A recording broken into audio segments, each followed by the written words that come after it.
Ici, c'est à l'ouest, plus principalement dans le Haut-Cam.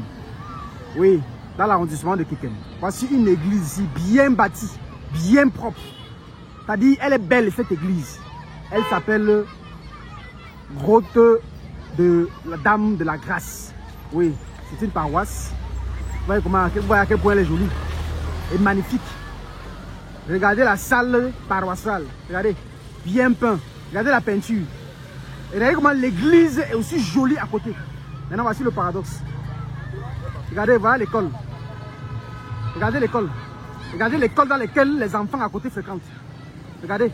Regardez les murs. Regardez la peinture du mur. Regardez. Dégradation. Regardez les enfants. Regardez.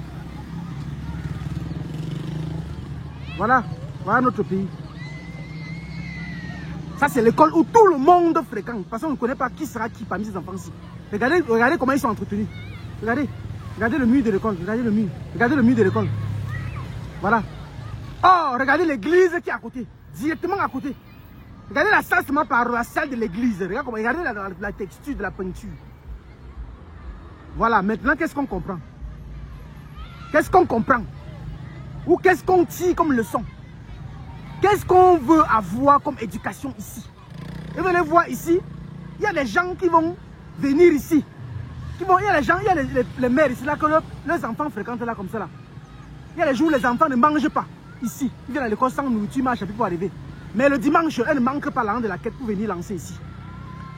Il y a les mamans ici, là, il y a les jours où son enfant est malade, elle n'arrive même pas à prendre soin parce qu'il a chopé la maladie dans la sale sobriété de l'école, dans le manque d'hygiène que je vois ici, dans le manque d'entretien que je vois ici. Mais chaque dimanche, elle s'habille bien, elle achète les vêtements, elle vient offrir les dons, oui, aux prêtres ou bien aux pasteurs qui gèrent cette paroisse. Il y a les parents qui, dans cette école-ci, leurs enfants sont très intelligents. Je dis même surdoués, même génies, mais elles n'ont pas les capacités de les faire continuer à fréquenter. Mais tous les jours, regardez l'école. Regardez la toiture de l'école. Regardez la toiture. Ici, c'est quoi? Regardez les toilettes de l'école. Voici les toilettes. Hein. Voilà où les enfants font leurs besoins. Regardez. Une planche peut me sauter si ça te sacrifie l'enfant et tu ne sais pas pourquoi.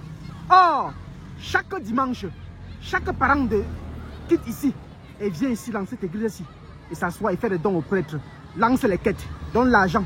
Maintenant, comment se fait-il que le paradoxe, c'est que l'école enseigne tout le monde, l'école éduque tout le monde.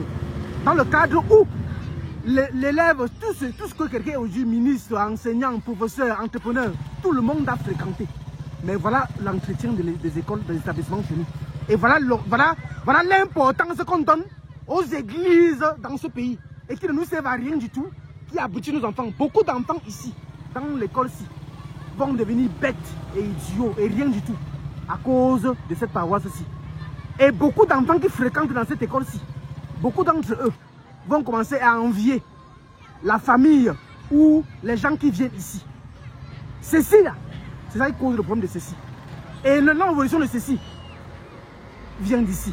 Vraiment vivement que le gouvernement et que nos parents camerounais et principalement la population de Kékem commencent à réfléchir et tirer une éducation comme ça, là, des choses pareilles et des éléments pareils, des images pareilles qui montrent à quel point il n'y a aucune importance qui est donnée à la scolarité, à l'éducation, ou bien aucune importance qui est donnée, ou bien qui est accordée au futur de nos enfants. Mais qu'on trouve quand même la possibilité de permettre cela aux gens qui vont venir piller nos richesses, voler nos enfants et ainsi les charger les intelligences. Luminendia, allume ton cerveau.